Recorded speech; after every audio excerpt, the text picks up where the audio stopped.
Hello, people. I'm Jaby KOAY, joined by Ambre.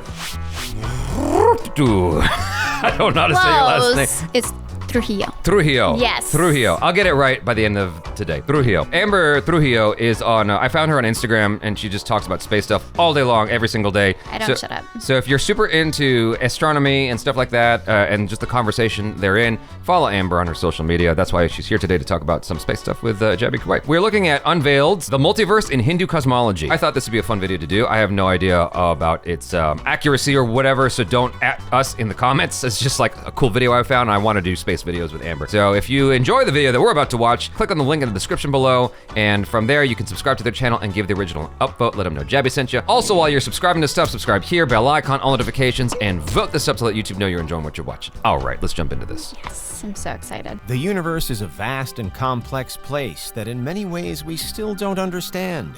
We exist on this relatively tiny rock called Earth, floating around a relatively average star, the Sun. And with the help of modern technology, we've only just begun to explore even a tiny part of the space that surrounds us. Given our modest cosmic standing, then, it's incredible to think that even if we were to somehow explore the entirety of the universe, there might still be more out there. But this is Unveiled, and today we're setting sail to travel the multiverse, and this time through the lens of Hindu cosmology. Do you need the big questions answered? Are you constantly curious? Then why not subscribe to Unveiled for more clips like this one, and ring the bell for more thought-provoking content. If you're a fan of science, science fiction, superhero movies, pretty much anything nowadays, then you're probably familiar with the multiverse. The theory that we're all living in only one of possibly infinite parallel universes. And while there's no confirmed scientific consensus as to whether or not the multiverse in any of its many guises is true, it is a concept that has crossovers into faith as well. So for today's video, we're assessing the multiverse as conceived in Hindu cosmology. To understand this multiverse, it's helpful to first consider other aspects of Hindu mythology. For example, there's an important distinction made here between matter and spirit. In Hinduism, the universe is composed of both of these things, with the main difference being that matter is physical and can therefore be destroyed, whereas spirit is non-physical and can so never be destroyed. For Hindus, the physical, material part of existence is then an illusion. Wow. And so it follows that the ultimate goal of Hinduism is to reach enlightenment, a level of existence at which one can see through the illusion and realize that all material things are temporary and that the spirit is always more important. A long time ago, a former friend of mine who was a very, very strong, devout atheist, asked me, what is a soul? And I go, well, it's in your body. And he goes, but what does it weigh? What is it? What are the properties of it? If you get a brain injury, what happens to your soul? Is your soul the same? Because your personality comes out different after a brain injury, assuming you recover. So what is the spirit exactly? And it kind of broke my head, and I didn't know what to think of a soul or a spirit after that. I just figured it's some kind of life essence, some kind of intangible thing that's there. It's the leftover legacy belief from Catholicism that I still hold on to, because I'm not Catholic anymore. But same. I used to be Catholic. Yeah, but like the idea of a soul or a spirit is still something that I hold on to and hope that is a thing, because why not? You can't prove it doesn't exist. I have to give him credit for asking me that question, because it changed the way I look at that, at least to some degree, where I go, what is a spirit? Like, what does that mean? It doesn't weigh anything, right? Yeah, and that's a really interesting question, because I love to think about consciousness, right? And would you consider consciousness to be your spirit? Like, are those the same thing? It's somewhere in there. I don't know. It's also in the gut. Is it like a brain gut or something like that? I forgot what they call it, but like your gut actually has some kind of memory to it as well. Right. Yeah. We've been ignoring our stomach for so long, and now we're just being enlightened by it all the time. The cyclical nature of existence is another major and well-known theme in Hinduism. And ultimately, it's another key aspect to the Hindu multiverse. The idea is that all material things go through three main phases of creation, preservation, and destruction. Therefore, again, the physical part of the universe, all things that we can see, feel, hear, and so on, must eventually be destroyed. Wow. These three phases are often represented by three of the most prominent Hindu gods: Brahma the creator, Vishnu the preserver, and Shiva the destroyer. And it's believed that the interactions between these three are what fundamentally result in a many-layered reality of multiple universes. That's beautiful. A multiverse. In Hindu tradition, the lifespan of the universe corresponds to the lifespan of Brahma. To the creator of this video, Unveiled, like, for me personally, that doesn't really, I mean, I'm sure he'll get into it more. That doesn't really explain the multiverse, but that explains the cyclical nature of the universe. Right, of everything that exists within it. Yeah, because the whole idea of like matter cannot be created nor destroyed, only transferred. Right. I'm like, okay, cool, I get you there, but I don't get the multiverse thing. At the end of which Brahma dies and the universe is destroyed with him. Fortunately, though, even after the death of the universe, all is not lost, and a new universe is born out of the ashes of the old. In this way, it's sometimes argued that Hindu cosmology has some similarities with modern scientific theories regarding the universe. Hinduism essentially holds that everything is born from a single point. Wow. Much like it is in the Big Bang Theory. It then posits that everything eventually collapses into that same point, which comes close to another floated scientific prediction for our universe's fate, known as the Big Crunch. That's not what's happening, though. My understanding from what scientists have found is that the Big Crunch is a theory that's been thrown out completely, and it's just going to keep expanding. I didn't know that they threw it out, but I know that it was a big contender for a while there, but it was losing a lot of traction, and then they finally just went, no. Well, the Big Crunch is supposed to be like when the universe gets extremely hot, right? But the understanding that I have now, based on whatever YouTube videos, is that it's just going to get really cold at a certain point. Yeah, that it was going to expand and then eventually collapse back onto itself. But I mean, the Big Crunch is a theory that was held for a long time as well. Important, though, is that because a new creation always follows from destruction in Hinduism, destruction isn't considered a bad thing. After all, the god Shiva, the destroyer, has a divine duty to end the universe in order to pave the way for a new one, and he's worshipped for doing so. Which brings us back to that distinction between matter and spirit. Matter, remember, can be destroyed, but that's fine because the spirit continues. The Hindu multiverse, in one sense, then, refers to the fact that the universe is not a single space, but rather infinite spaces occurring one after another. But perhaps even more significantly, across various Hindu texts, there's mention not just of one universe that goes through this cycle of birth, death, and rebirth, but rather many. In some cases, it's suggested that there's an endless number of universes that all coexist at the same time. It's variously said that these universes float around just like atoms do from our perspective, and that each one contains its own Brahma, Vishnu, and Shiva, its own story of birth, preservation, and destruction. That makes a lot of sense to me. Earlier you were talking about, like, do you feel confident in the multiverse theory? And, you know, you were asking me about it in a separate video. And he was talking about atoms, how, like, there's just so much weird shit when it comes to science that, like, it breaks my head. Right. Like the fact that I think it's electrons can be in two places at once. Not just that they have to be. Yeah, quantum mechanics. All of the physics breaks down when it gets into the micro world. Right, exactly. And so if you just look at the human body, if you closely examine that, or just matter on the table, like atoms just everywhere and stuff like that, I'm like, okay, so why wouldn't there be the multiverse given, my head's starting to hurt. We've been talking about science for the last hour and a half. I'm a little bit thrown. like we're about to go into like an existential just like coma. Yeah, exactly. But yeah, I think you all get what I'm saying. It said that each universe consists of many unique layers too, including earth, water, fire, air, and sky, to add more detail. But despite these structural similarities, each universe has the potential to be unique. By hosting different creatures, for example, different environments, cultures, and perhaps different rules of nature. Wow. And some universes even come with other universes contained inside them. What? The possibilities are essentially endless. That's something we've talked about with black holes. There are many myths and legends with like universes being within black holes? Yeah, like there's this notion that all of the things we understand, the scope of the known universe could be inside of a black hole. Right. I've heard of that theory before. That would blow my mind. That would blow. I mean, Can't honestly, get out though. You know what's crazy though is all of this stuff is blowing our mind, and it is way weirder than anything we could even think of. Right. Like our brain is too primitive to think on those levels that it's even weirder than this, and you're like, how the hell does it get weirder than this? And we don't even know.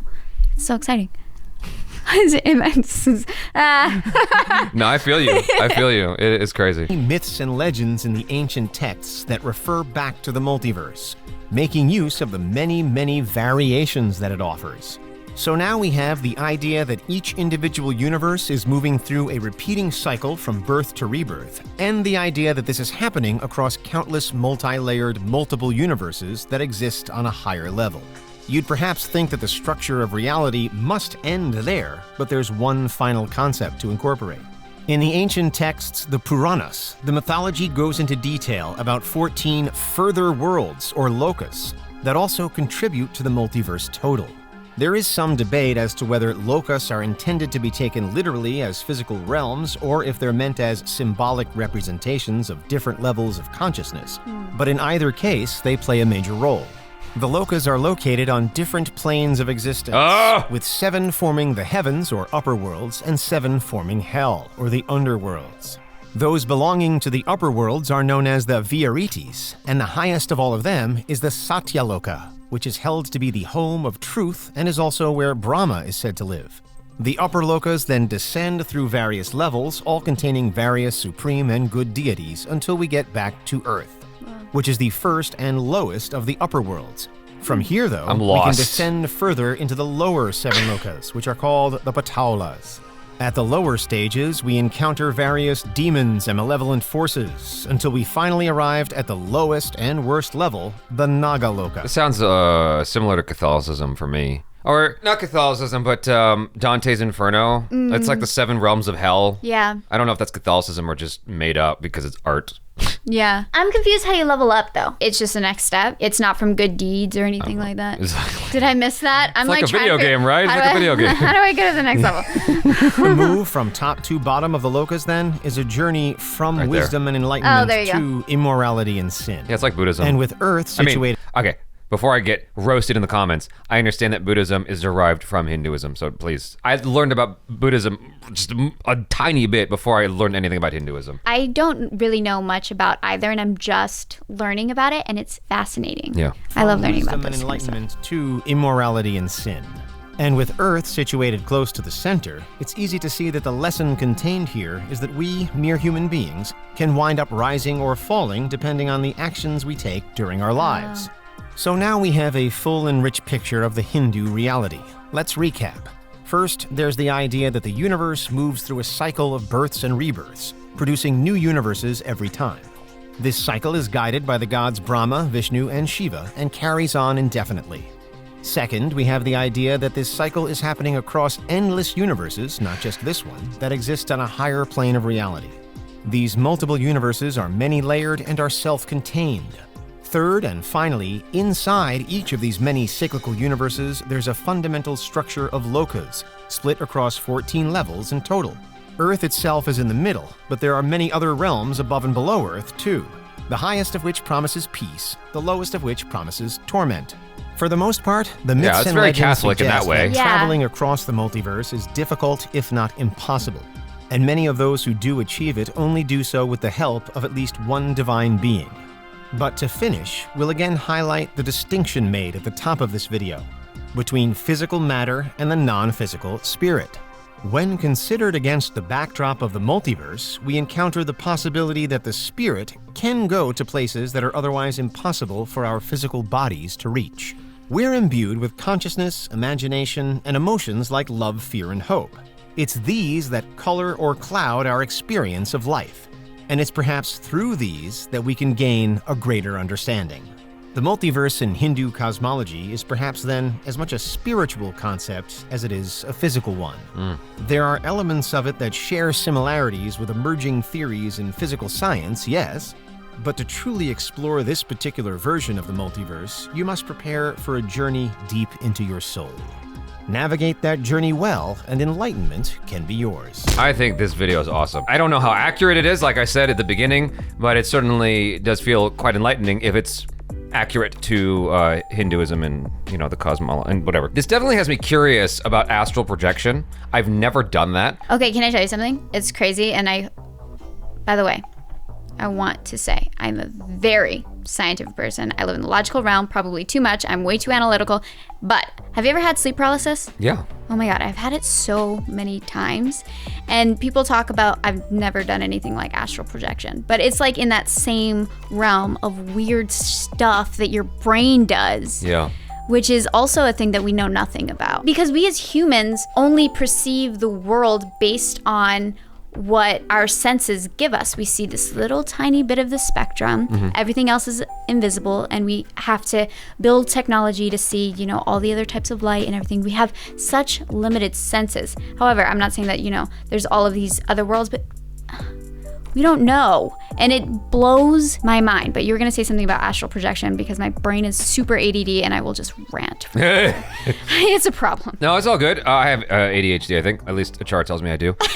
The reason why I'm curious about astral projection is because of stuff like this, because the notion that the spirit can move at speeds that are impossible for our physical bodies, our vessels to move. Like the spirit can move instantly across whatever and go anywhere. I'm sure that if we experience astral projection, for us, it'll feel like something happened, but from a scientific standpoint, it's entirely possible it was just made up by our imagination and our dreams. Our brain is so weird. Yeah, that same person I told you about earlier near the beginning of this video, he was telling me about how religious experience of feeling like the presence of God is apparently something that you can replicate.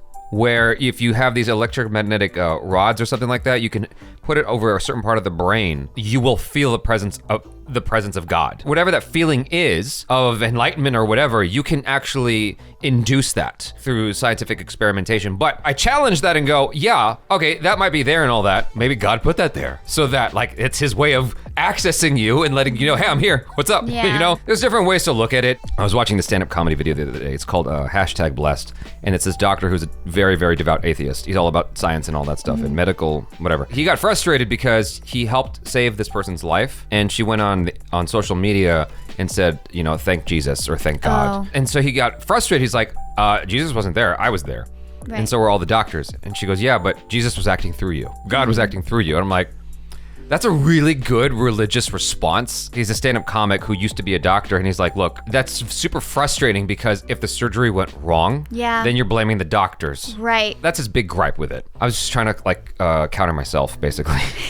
With regards to sleep paralysis, I've heard of a explanation for it. I forgot what the explanation was. It's something about your sleep-wake states with your body, and your body just like, your body does a lot of weird things. Like, not to get gross for any women, including you, but like guys wake up with, you know, a thing. I've wondered what the heck that was about, because it's like girlfriends ever assume that I'm just horny in the morning or something like that. I'm like, no, I don't know if that's what it is. I found out it's basically your body runs checks. Almost like a computer. Oh, interesting. Yeah, so it's just testing stuff out. That's why that happens, is because your body's going through its testing phase. And so when you wake up like that, it's because your body was testing out that part of your body. And with sleep paralysis, it's like a break between your wake cycle, or your sleep cycle and your wake cycle doesn't completely turn on the way it's supposed to. So you're still paralyzed when you wake up and you're still in like a weird dream state. I've never had scary sleep paralysis before. Oh, totally have. So I never even knew that it could be scary. I thought everybody had it until recently, like a year ago. I was talking to my friend who had it, and he's like, it's the scariest thing ever. And I'm like, really? It freaks me out because I'm a control freak, I guess. And so I don't like not being able to have control over my own body. I'm very analytical. And so my brain immediately goes, what if it's like this forever?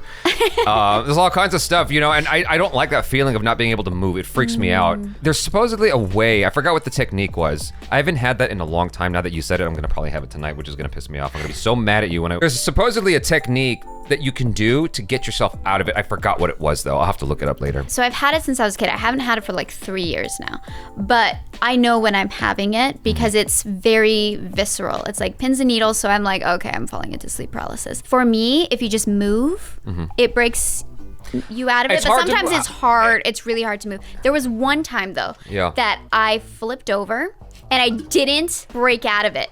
And then some really crazy stuff happened, and then I like came out of it, and I cannot read anything about it. So if anybody knows about sleep paralysis and can tell me, I'm so fascinated by the subject. All right. And we got a lot of doctors who are probably watching this, so please tell me what is wrong with me. Yeah. You guys, thanks so much for hanging out. Hopefully you enjoyed that. And make sure to subscribe to Unveiled if you enjoyed the video. There's a link in the description below. You can click on that link, subscribe to them from there, and give the original upvote. While you're subscribing to stuff, please subscribe here. Bell icon, all notifications, and pretty please vote this up to let YouTube know you're enjoying what you're watching. I'm Jaby KOAY. This is Ambre Trujillo. Peace out.